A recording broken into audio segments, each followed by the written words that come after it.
ये देखो फिर से शुरू हो गई। मैं तो परेशान हो गई हूँ इस लड़की से। क्या हुआ माँ, क्यों इतना गुस्सा कर रही हो? गुस्सा न करूँ तो क्या करूँ? हाँ, कब से आवाज लगा रही हूँ लेकिन इन मैडम को एक बार में सुनाई कहाँ देता है। ओहो माँ, आप ही देखो ना, मैंने कितना सुंदर डिजाइन बनाया, बस इसी में ध्यान लगा था मेरा, शायद इसीलिए आपकी आवाज सुनाई नहीं दी होगी। अच्छा बताओ क्या काम है, मैं ये बाद में पूरा कर लूंगी। कुछ काम नहीं, खाने की थाली कब से लगा कर रखी है, अब महारानी को फुर्सत मिल गई हो तो चलकर खा लो। अच्छा खाना खाना है, अब आप शुरू करो, मैं बस 2 मिनट में आऊँ। हाँ हाँ पता है तेरे 2 मिनट। इतना कहकर हिना की माँ सुमित्रा गुस्से में वहाँ से चली गई और फिर खाने की मेज पर। अरे क्या हो गया, इतने गुस्से में क्यों हो भाग्यवान? अब आप ही समझा लीजिए अपनी लाडली को, मेरी तो एक नहीं सुनती। हाँ तो क्या हो गया, तुम पे ही तो गई है।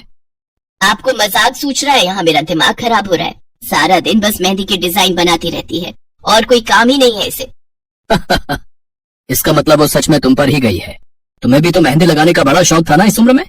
हाँ, पर मैं घर का सारा कामकाज निपटाने के बाद ये सब करती थी। अरे ये तो खाना पीना भी छोड़कर बैठी है। सुमित्रा अपने पति सुरेश से हिना की शिकायतें कर ही रही थी कि तभी हिना वहाँ आ गई। क्या बनाया माँ? खुशबू तो बड़ी अच्छी आ रही है। मिल गई तुझे फुर्सत? हाँ माँ, देखो ना मेरा आज का डिजाइन, पापा देखिए ना कैसा है। सच में डिजाइन तो वाकई बढ़िया बनाया है लाडो। ये लाडो बोल बोल कर आपने ही इसका दिमाग खराब करके रखा है। मेरी जान को कितना काम है पता है, ती जा रही है, मगर ये लड़की मेरी बिल्कुल मदद नहीं करती। ओहो, आज सिर्फ खरी खोटी ही सुनाओगी या कुछ खाना भी मिलेगा भाग्यवान? सुरेश की बात सुनकर सुमित्रा की हंसी निकल गई और उसे हंसता देख सभी लोग हंसने लगे। हिना अपने माता पिता की अकेली संतान थी। हिना को बचपन से ही मेहंदी के नए नए डिजाइन बनाने का बड़ा शौक था। वो कागज पर रोज कुछ न कुछ नया बनाने की कोशिश करती और फिर उसे अपने या अपनी माँ के हाथों पर लगाती। हिना के कॉलेज की पढ़ाई भी अब पूरी हो गई थी तो अब उसके लिए रिश्ते आने भी शुरू हो गए थे। अरे सुमित्रा कहाँ हो, जल्दी आओ। क्या हुआ जी? जरा इस फोटो को तो देखो, कैसा है लड़का? दिखने में तो बहुत ही बढ़िया है। हाँ वो कानपुर वाले फूफा जी है ना, उन्होंने बताया है इस लड़के के बारे में। अपनी हिना के लिए कैसा रहेगा? लड़का काम क्या करता है और परिवार में कौन कौन है? फूफा जी बता रहे थे कि कानपुर में इनका अपना कारखाना है, वहाँ ये अपना दोने पत्तल और डिस्पोजल वगैरह बनाते हैं। ये अच्छा पैसा कमा लेता है, फूफा जी की रिश्तेदारी में है। हाँ, पर उससे पहले ये फोटो एक बार हिना को तो दिखा दो, उसे लड़का पसंद आ जाए तभी बात आगे बढ़ानी चाहिए ना। अरे हाँ, ये भी सही कह रही हो। लाडो, ओ लाडो, अरे कहाँ है बिटिया? सुरेश ने फौरन जाकर कमल की फोटो हिना को दिखाई तो हिना को भी कमल पसंद आ गया। उधर कमल को भी हिना पहली ही नजर में भा गई और इस तरह से कुछ ही दिनों में कमल और हिना की शादी खूब धूमधाम से हो गई। शादी के बाद कमल और हिना अपनी गृहस्थी में बहुत खुश थे। फिर एक शाम। ये क्या लिख रही हो हिना? लिख नहीं रही हूँ, मेहंदी का डिजाइन बना रही हूँ। अच्छा, पर कागज पर क्यों? प्रैक्टिस तो रोज ही करनी होती है ना, तो इसीलिए कागज पर डिजाइन बनाती हूँ। अच्छा, अब जरा दिखाओ तो सही। अरे वाह, ये डिजाइन क्या सच में तुमने बनाया है? हाँ अच्छा है ना, अब मैंने और भी बनाकर रखे हैं, रुकिए मैं भी लेकर आती हूँ। हिना ने अपने बनाए सारे डिजाइन कमल को दिखाए जो कमल को बहुत पसंद आए और उसने हिना की खूब तारीफ की। सब कुछ अच्छा चल रहा था और ऐसे ही हंसी खुशी दिन बीत रहे थे। लेकिन फिर एक सुबह। हेलो, क्या हुआ राठी जी, इतनी सुबह सुबह फोन क्यों किया? सर आप जल्दी से आ जाइए, गजब हो गया, अपनी फैक्ट्री में आग लग गई है सर, सब कुछ जल गया सर, कुछ भी नहीं बचा सर, जल्दी आ जाइए आप। फोन पर अपने मैनेजर की बात सुनकर कमल के पैरों तले जमीन खिसक गई। फैक्ट्री पहुंचा तो देखा वाकई फैक्ट्री पूरी तरह से जल रही थी। तभी एक जलती हुई बड़ी सी लकड़ी कमल पर आ गिरी जिसकी वजह से वो बुरी तरह झुलस गया। उसे फौरन अस्पताल पहुंचाया गया और यहाँ से सब कुछ बदल गया। फैक्ट्री के काम को बढ़ाने के लिए कमल ने हाल ही में कई सारी नई मशीनें लोन पर खरीदी थी। मशीनें तो नहीं बची, लेकिन लोन चुकाने के चक्कर में पहले कमल की गाड़ी बिकी और फिर घर। मजबूर होकर कमल और हिना किराए के मकान में रहने लगे थे। फिलहाल कमल की हालत ऐसी नहीं थी कि वो कोई और काम कर सके। ऐसे में हिना ने घर चलाने का जिम्मा उठाया और वो घर घर जाकर औरतों के हाथों पर मेहंदी लगाने लगी। हालांकि इस काम से उसे बहुत कम पैसे ही मिल पा रहे थे, लेकिन हिना फिर भी पूरी मेहनत कर रही थी। क्या से क्या हो गया ना हिना, मैं किसी काम का नहीं रहा, हम बर्बाद हो गए। मैंने कहा था तुम्हें रानी बनाकर रखूंगा, मगर मेरे रहते हुए भी तुम्हें कितना संघर्ष करना पड़ रहा है। ऐसा क्यों कह रहे हैं आप बिल्कुल चिंता मत कीजिए, देखना धीरे धीरे सब ठीक हो जाएगा। हिना चाहती थी कि वो अपना एक पार्लर खोले, लेकिन फिलहाल ये मुमकिन नहीं था। मेहंदी लगाने का काम भी सीजन पर ही मिल पाता था। तो अब दिक्कत खाने पीने की भी होने लगी। ऐसे में हिना ने एक सेठ के घर मेड का काम करना शुरू कर दिया और फिर एक दिन, सुन, तुझे कोई मेहंदी वाली पता है क्या? क्यों मैडम? अरे वो तीज आ रही है ना, तो मेहंदी लगवानी थी। हाँ, बाहर इतनी गर्मी है, वैसे में कौन बाहर जाए, तो घर पर ही आकर कोई लगा दे तो बढ़िया रहेगा। अब हाँ मैडम, मैं बहुत अच्छी मेहंदी लगाती हूँ, आप मुझसे लगवा लो। ना ना ना, अगर खराब कर दी तो? तीज की पार्टी है मेरे यहाँ, मेहंदी तो बढ़िया ही लगवानी है मुझे। मैडम आप बिल्कुल चिंता मत कीजिए, और रुकिए, मैं अभी आपको कागज पर मेहंदी का डिजाइन बनाकर दिखाती हूँ, फिर आगे आप ही तय करना। इतना कहकर हिना ने फौरन एक कागज लिया और कुछ ही देर में उस पर एक बहुत ही सुंदर मेहंदी का डिजाइन बना दिया। और फिर, अरे वाह, ये तो सच में बहुत सुंदर है, बिल्कुल नया और बहुत ही खूबसूरत डिजाइन है। अब तो ये डिजाइन मेरे हाथ पर भी सेम टू सेम लगा देगी ना? हाँ मैडम, आप मुझ पर विश्वास कीजिए, मैं बचपन से ये करती आई हूँ। उस दिन हिना ने पूरे मन से अपनी मालकिन के दोनों हाथों पर मेहंदी लगाई। हिना ने जो डिजाइन बनाया था वो एकदम नया था और सुंदर भी। फिर अगले दिन, नमस्ते साहब, वो आपको कुछ? हाँ, मैं तुम्हारा ही इंतजार कर रहा था। ये कल शिवानी के हाथों पर तुम ही ने मेहंदी लगाई थी ना? जी साहब, मैंने ही लगाई थी। अब कोई गलती हो गई क्या मुझसे? नहीं, ऐसी कोई बात नहीं है। बस ये जानना था तुमसे कि मेहंदी का वो डिजाइन कहाँ से देखकर लगाया तुमने? कहीं से नहीं साहब, वो तो मैंने खुद से सोचा था, मैं कभी कहीं से देखकर डिजाइन नहीं बनाती। अच्छा, अगर ऐसा है तो जरा ये कागज और जरा इस पर एक मोर की थीम पर बेस्ड एक डिजाइन बनाकर दिखाओ, पर याद रहे डिजाइन बिल्कुल नया होना चाहिए। जी साहब, बस 2 मिनट दीजिए। हिना ने बस कुछ मिनटों के अंदर वो करके दिखा दिया, जिसे देखकर उसका मालिक साहिल मल्होत्रा हैरान रह गया। वाह, सच में कमाल है ये तो। अब तुमने डिजाइनिंग सीखी है क्या कहीं से? नहीं साहब, सीखी तो नहीं, लेकिन मुझे बचपन से ही शौक है मेहंदी लगाने का, तो बस इसीलिए। समझ गया। देखो हिना, तुम्हारा हुनर लाजवाब है और तुम्हें अपने इस हुनर को ऐसे बेकार नहीं जाने देना चाहिए। जी मतलब? तुम्हें पता है ना, मेरी फैक्ट्री में लेडीज कपड़ों के लिए कपड़ा बनता है, लेकिन काफी समय से मैं परेशान हूँ क्योंकि सूट साड़ियों वगैरह के लिए मेरे पास नए डिजाइन की कमी पड़ गई है। लेकिन अब लगता है ये कमी नहीं रहेगी। बोलो, बतौर डिजाइनर मेरे लिए काम करोगे तुम? जी साहब, बिल्कुल करूंगी। ये हिना के लिए सपने के सच होने जैसा था। अब वो काम वाली बाई से एक डिजाइनर बन गई। वो साहिल की फैक्ट्री में बनने वाले कपड़ों के लिए हर रोज नए नए डिजाइन बनाने लगी और इसके बाद साहिल के फैक्ट्री में बनने वाले कपड़े की डिमांड काफी बढ़ गई और इसके चलते हिना को भी उसके काम की बढ़िया सैलरी मिलने लगी। हिना अब अपनी कमाई से न सिर्फ अपना घर खर्च चलाने लगी, बल्कि उसने शहर के बढ़िया डॉक्टर से कमल का इलाज भी कराया, जिससे कमल बहुत जल्दी ठीक हो गया और उसने भी काम करना शुरू कर दिया। पर इस सब में पूरा 1 साल बीत गया और एक बार फिर से तीज का त्योहार आया। देखिए तो कैसी लग रही हूँ मैं? बिल्कुल चांद जैसी लग रही हो। हिना ने नई हरे रंग की साड़ी पहनी हुई थी जो उसने खुद डिजाइन की थी और वाकई वो उसमें बहुत ही सुंदर लग रही थी। हिना, तुम सच में बहुत बहादुर हो। मैं तो उस हादसे के बाद उठकर खड़ा ही नहीं हो पाता, लेकिन तुमने सब कुछ ठीक कर दिया। तीज का ये त्योहार ही इसलिए है जी, मैं आपको कभी कुछ नहीं होने दूंगी।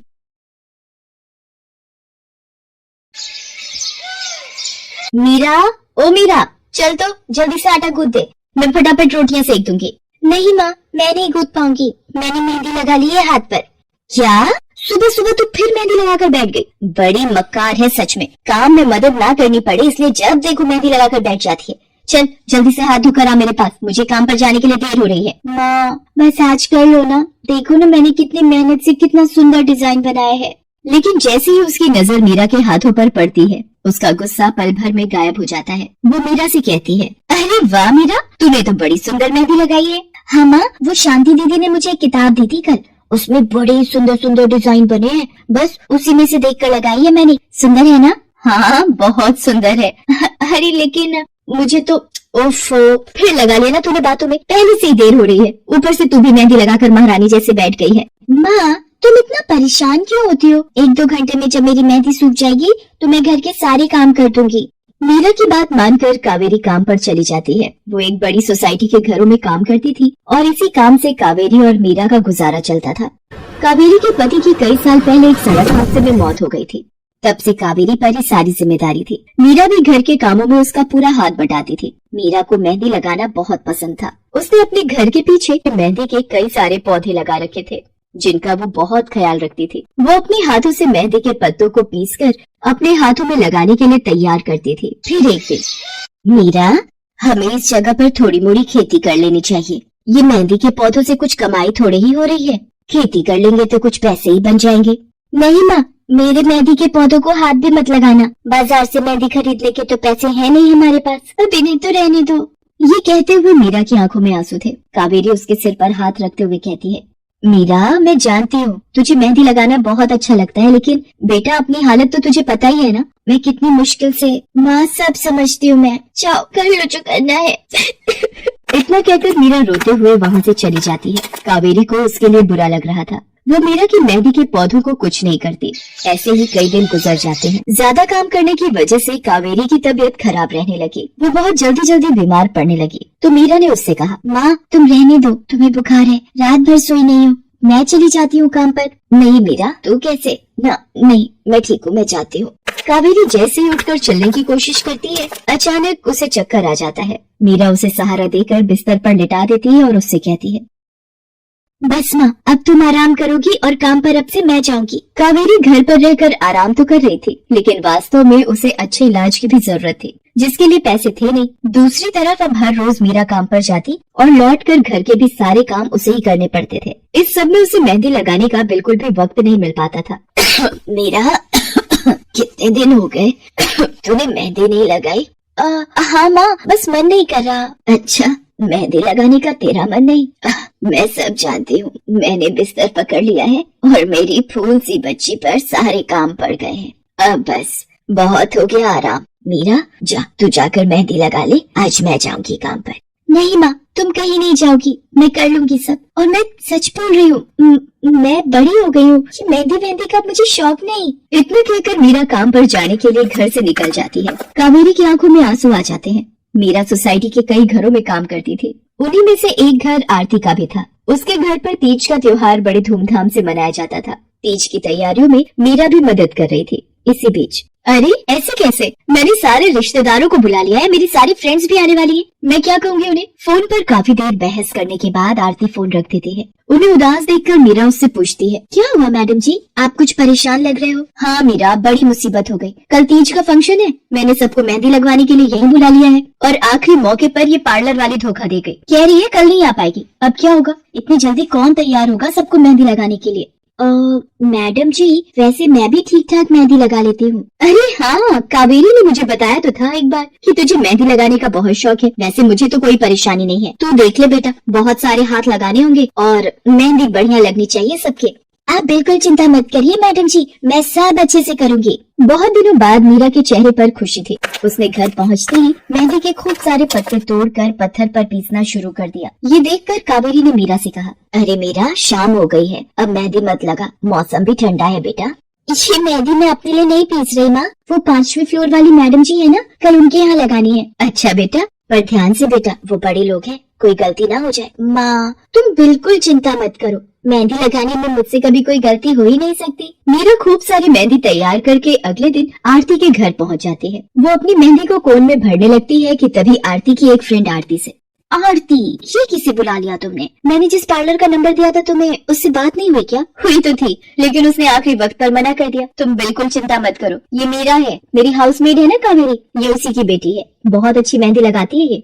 ओफो आरती तुम भी ना, पार्लर की बात अलग होती है, उन लोगों का मटेरियल ब्रांडेड होता है, मेहंदी के रचने की गारंटी मिलती है वहाँ से। और इसकी मेहंदी तो मुझे कुछ समझ नहीं आ रही, इस पर तो कोई लेवल तक नहीं है, अगर कुछ गलत रिएक्शन हो गया हाथों पर तो।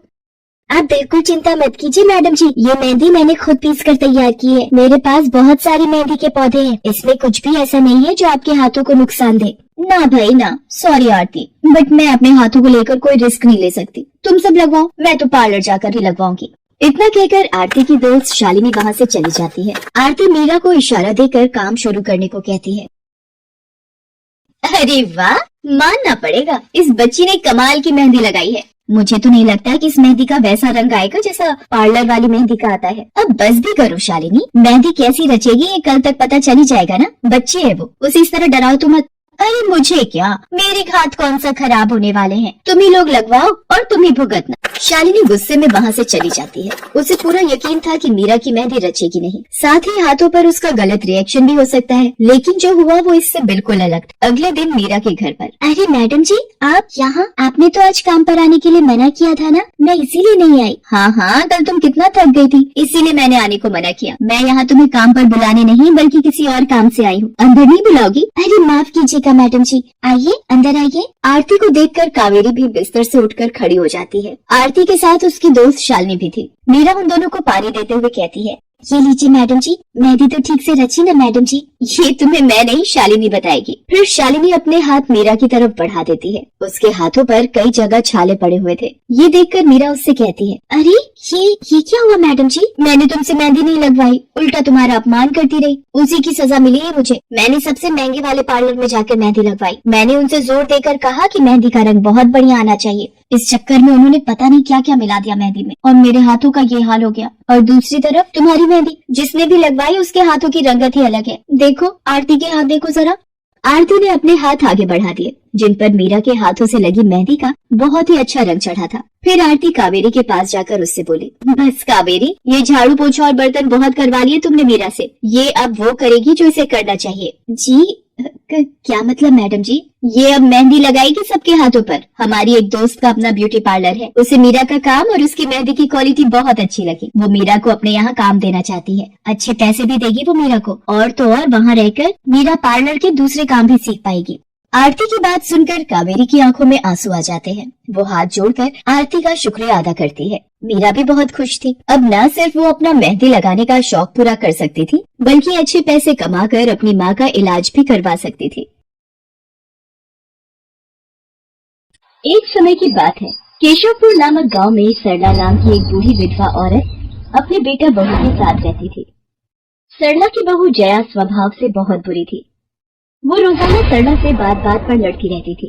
सरला का पति किशन शहर में मजदूरी करता था, इसलिए वो कभी कभी ही गांव आ पाता था। किशन शहर से घर खर्चे के लिए पैसे भेजता तो 2 लिफाफे भेजता, एक अपनी माँ के नाम और एक अपनी पत्नी के नाम। और जया सरला के पैसे भी अपने पास ही रख लेती थी। ऐसे ही एक दिन, ये सरला देवी और जया जी के नाम के मनी ऑर्डर है। लाओ लाओ भैया, जल्दी से मुझे दे दो। ये सरला देवी के हस्ताक्षर करके ही उन्हें मिलेगा। माँ जी आराम कर रही हैं। लाओ मैं अंगूठा लगवा कर लाती हूँ। ए बुढ़िया, जल्दी से इस कागज पर अंगूठा लगा दे। भैया मनी ऑर्डर मुझे दे दो। जया सारे पैसे अपने पास रख लेती है और अपने और बेटे बिट्टू के लिए खाने पीने की चीजें खरीद लाती है। माँ बहुत भूख लगी है। ये देख मैं तेरे लिए कितने सारे पकवान लाई हूँ, पूड़ी छोले समोसे कचौड़ी। चल हम दोनों मिलकर खाते हैं, मजा आ जाएगा। जया बहू बहुत भूख लगी है, सुबह से कुछ भी नहीं खाया है। अगर थोड़ा सा कुछ खाने को मिल जाता तो।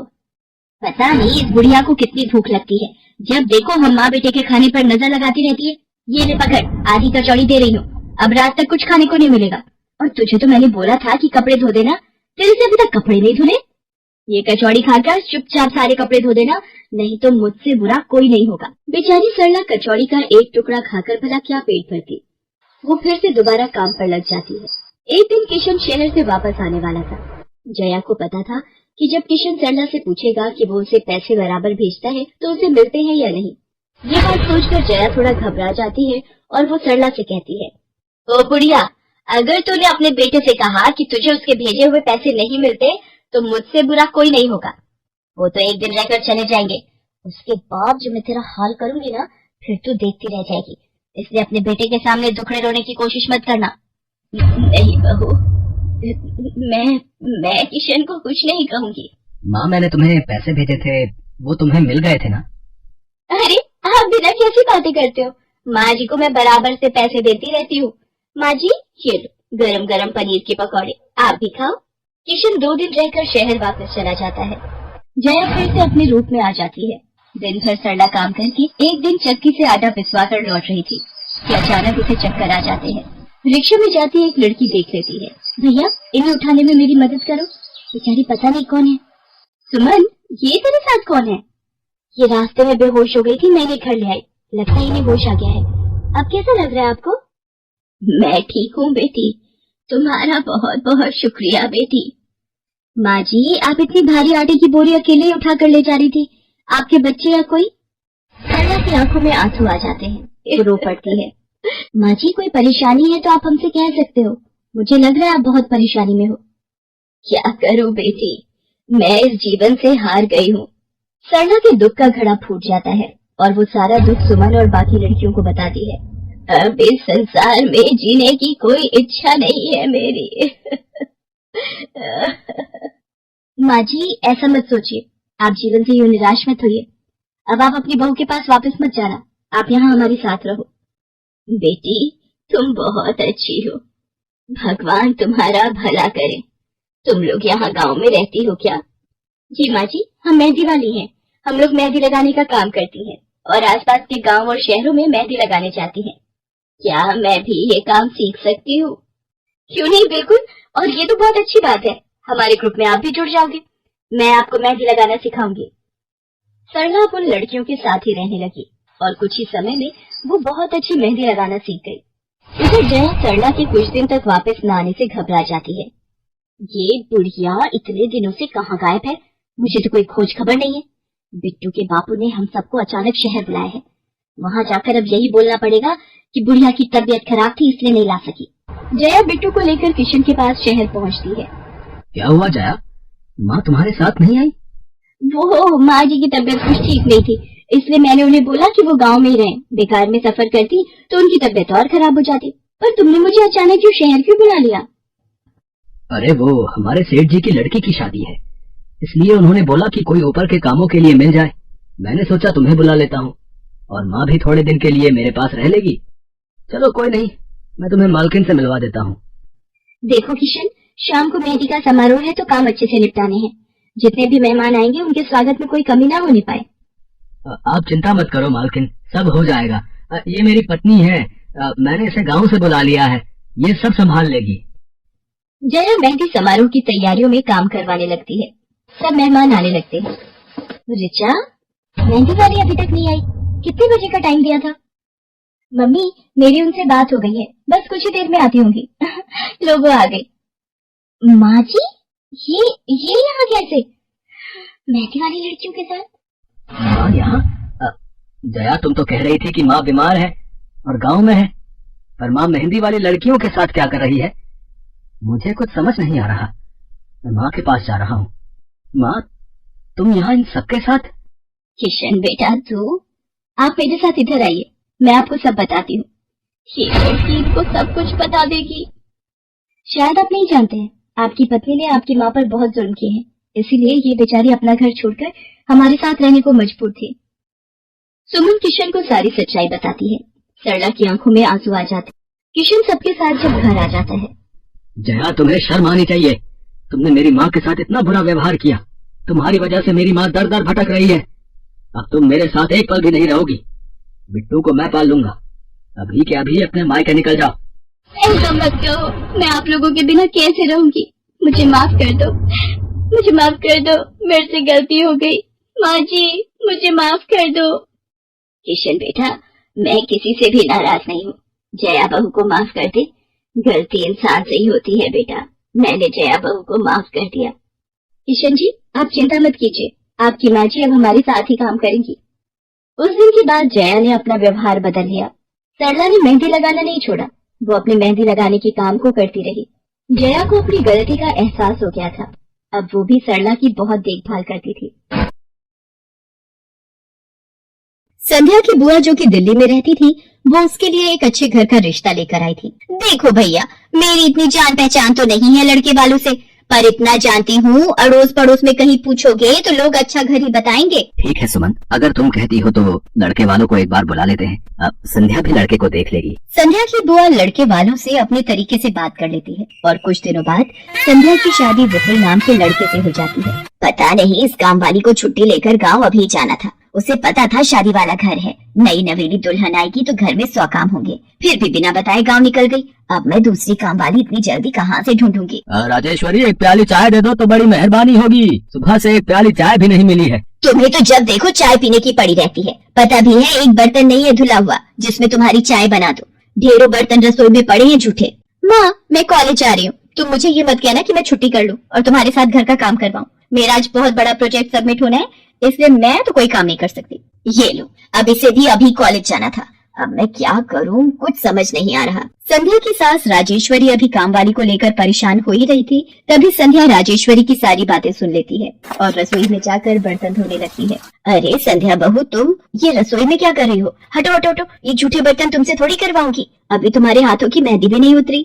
माँ जी आप परेशान मत हो, मैं थोड़ी देर में ही सारा काम निपटा दूंगी। आप अकेले इतना काम नहीं कर पाओगे। ठीक है, अगर तुम कहती हो तो मैं कोई और काम कर लेती हूँ। माँ पड़ोस में किसी से पता करो, शायद कोई और काम वाली मिल जाए। मैंने पूछा था पर अभी किसी भी काम वाली के पास समय नहीं है। पुलकित काम पर चला जाता है।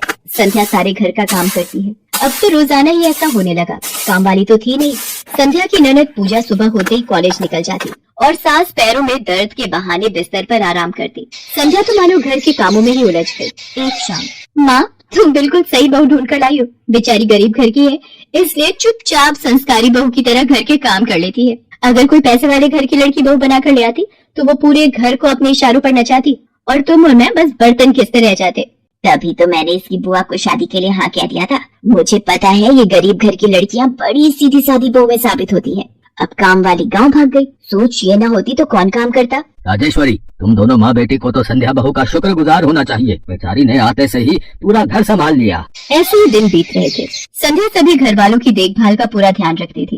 एक दिन, क्या हुआ पुलकित बेटा, तुम इतने परेशान क्यों हो? और आज तुम ऑफिस भी नहीं गए? पापा मेरी नौकरी छूट गई है। कंपनी घाटे में चल रही थी, इसलिए उन्होंने मेरे जैसे बहुत से वर्कर्स को अचानक निकाल दिया। दिमाग खराब हो रहा है, गाड़ी की किस्त भरनी है, घर का लोन भी पूरा नहीं हुआ है, घर का खर्चा अब सब कुछ कैसे होगा, कुछ समझ में नहीं आ रहा है। पुलकित बेटा चिंता मत कर, अब कोई ना कोई रास्ता निकल आएगा। ज्यादा होगा तो कुछ दिनों के लिए मैं कोई काम कर लूंगा। पापा मेरे होते हुए आप काम नहीं करोगे, मैं कुछ सोचता हूँ। पुलकित दूसरी नौकरी को लेकर परेशान था। उसे कोई काम नहीं मिल रहा था।